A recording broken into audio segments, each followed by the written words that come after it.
So what I'm going to focus on mainly in this lesson is scales and intervals and how we can take the musical materials that we know or that we need to learn and apply them to whatever song we're trying to play over. I'm tuned to open E. I'm using my diamond bottleneck slide for what that's worth. These are great, you know, real bottleneck. And I'm going to basically take you through one string scales. I really believe that learning scales along one string is incredibly valuable for slide guitar playing, but also conventional guitar playing, and it'll help map out everything for you. The other big benefit is then that what I show you here will apply to any tuning. So the fact I'm an open E is kind of irrelevant, really. You can apply this to any tuning you want to use. So we're going to look at three types of scale. We're going to look at major type scales, minor type scales, and dominant seventh type scales. And if you break your musical world and the scales that you need to know into those three categories, you will cover a ton of ground. If you think, well, there are minor type chords I need to learn to play over, major type chords and dominant type chords, that's going to cover pretty much everything. So I really like this approach. It just simplifies things and allows you to kind of organize things in a good way. We're going to start with the major scale. I'm just going to do this on the top E string. I'm in open E tuning, remember, but this is going to work directly in standard tuning, and you can adapt it to any other tuning. So if you're in open D, then just think, oh, D major scale, and play that on your top string. Same if you're in open G. So here's a loop. I'm just doing 1 to 4, so in this case it's E7 to A7. And I'm just going to play this major scale over the top.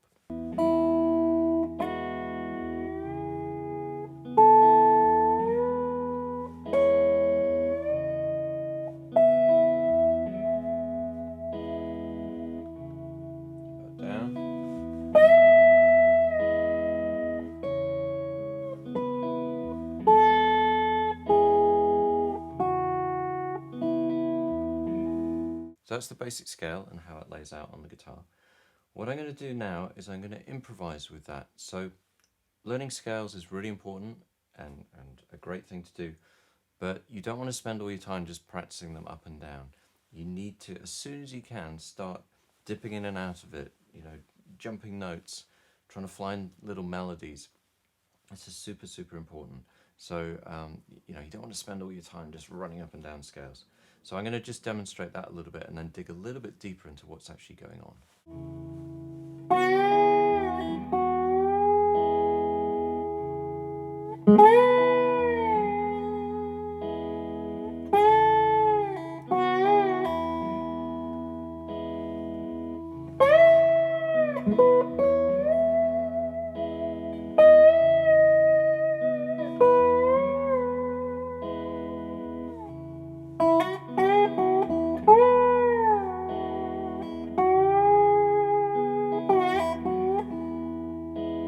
So very simple, just kind of jumping around the scale, just trying to make melodies.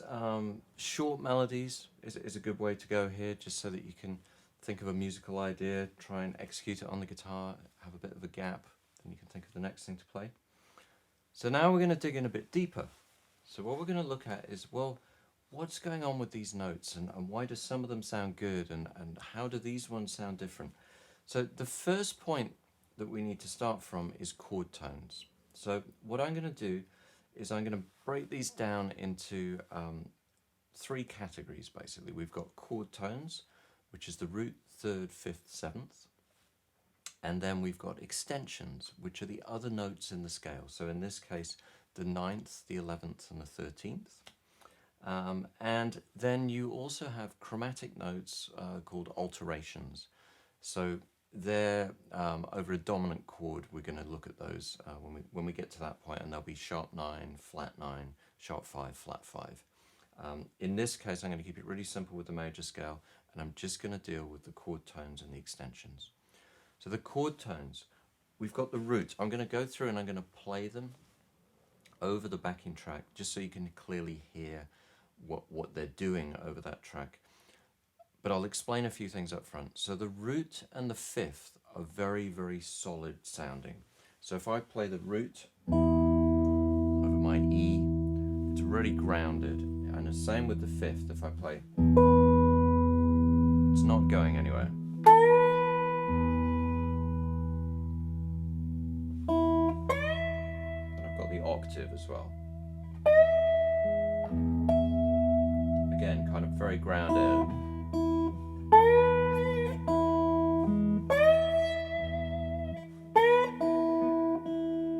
Okay. It's very stable. As I say, I think of it as grounded. It's very solid. Now, so that's the root and the fifth. The root, you know, most of the rest of the band are playing. It's probably the least interesting note. It's maybe the one that your ear gravitates towards initially, just because it's such an obvious note. But it's probably not the one that you need to focus on the most. And the fifth really just supports the root. So it's in the same kind of category. Where things get interesting is where you start targeting the third of the chord. And the reason for that is the distinction between major and minor chords is massive in music. They're, you know, complete polar opposites. So for me, if I can only play one note and a chord, and I want to make sure that it's clear that I've hit that chord, I'm likely to go for the third. So here's what the third sounds like over the track, or sorry, over the loop.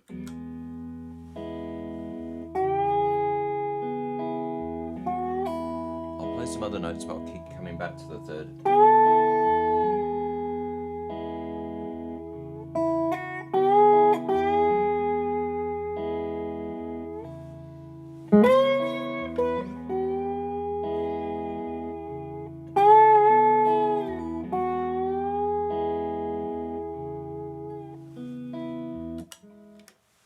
To me, it sounds really pretty. It's really beautiful sounding, and it's more interesting than the root and the fifth. You know, so it's got just a more interesting character. Now, in that same category is the seventh.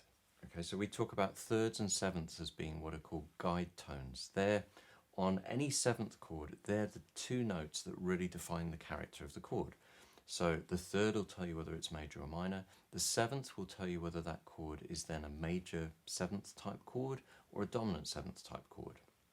A minor seventh chord would have the minor third and then the flat seven, and the major seventh chord would have a major third and the seventh, and a dominant chord would have a major third and the minor seventh. So we call these, the minor seventh is also known as the flat seven, the minor third is also known as the flat three. So I'm going to now play the seventh over this, and you'll find it's got a lot more color. So in terms of, we talk about color, we talk about dissonance, we talk about consonance. In very simple terms, consonance is a pleasing sound, dissonant is a less pleasing sound. And I regard, rather than dissonance, I tend to think in different colors and different levels of complexity of, you know, colors. But there's nothing wrong with dissonance. It's very important to understand that. Dissonance, you develop your ear to accept more dissonance over time. And over the centuries, you know, the public in general has developed their ear to accept more dissonance. Not everyone, of course.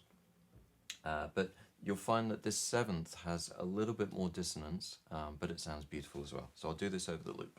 Here's the seventh.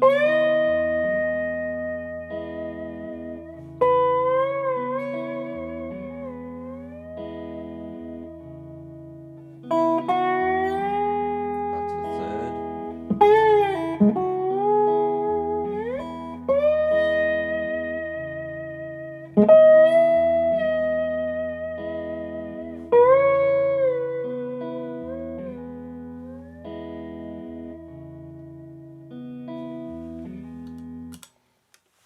So there's a thing that's going on here where that note, the seventh in classical terminology, is called a leading note. And you might hear that that note wants to resolve. So this seventh, we can sit on it, it's fine, but it has a tendency to want to resolve to the root. So that's something to bear in mind here. You may find, I think it's really important to force yourself not to do that so that you really get used to the sound of it. But you just may find in a normal playing situation that that's what happens with the, you know, the natural seven. We've dealt with root, third, fifth, and seventh. So we've got 9th, 11th, and 13th left. So the 9th is the second. So in the major scale, it's going to be the second note.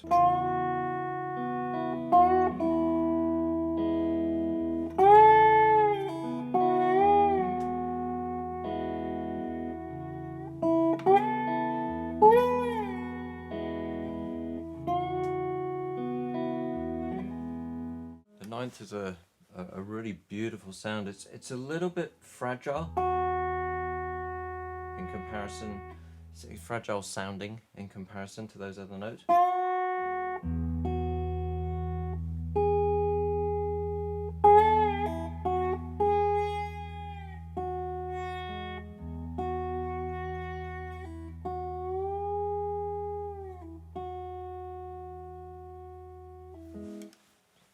But it's a really nice colour to use.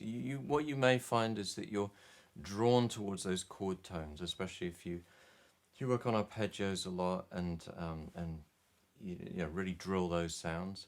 But then what we have to remember is we have these other notes that are available to us that sound beautiful as well. And whether you resolve those chord tones or whether you just get used to the sound of that note and are happy to land on that note and target it, that's kind of down to your practice in many ways. You know, the idea is that you want to explore these sounds and really get used to the sound of them. And if you're used to the sound of them, then you can convince the listener that that was, you know, a legitimate note to play.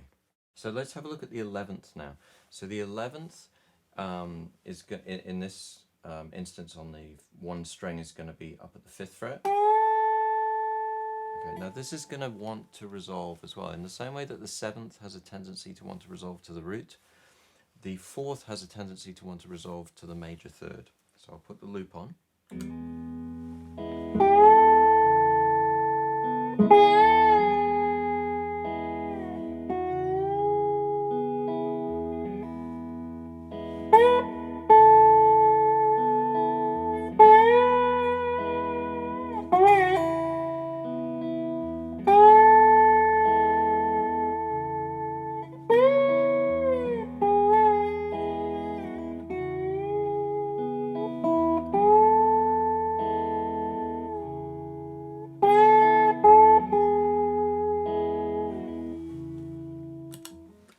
So the 11th is the 4th of the scale. In this case, it's an A note. I'm in the key of E, and it's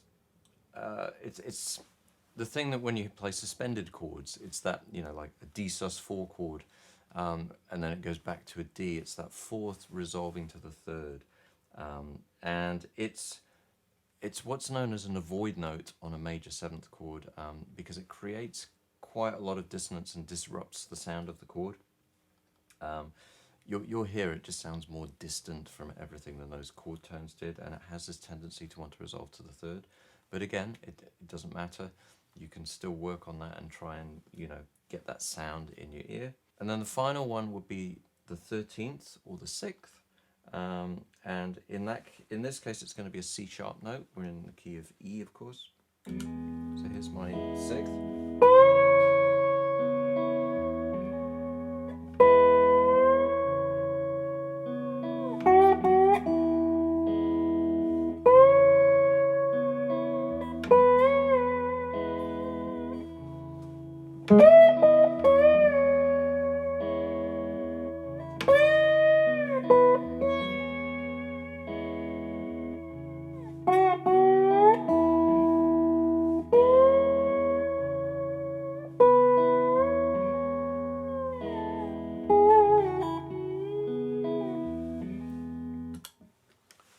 Okay, so again, that sounds distant. It's not as distant as the 11th. So the 9th and the 13th, probably closer in than the 11th, if you're thinking of distances.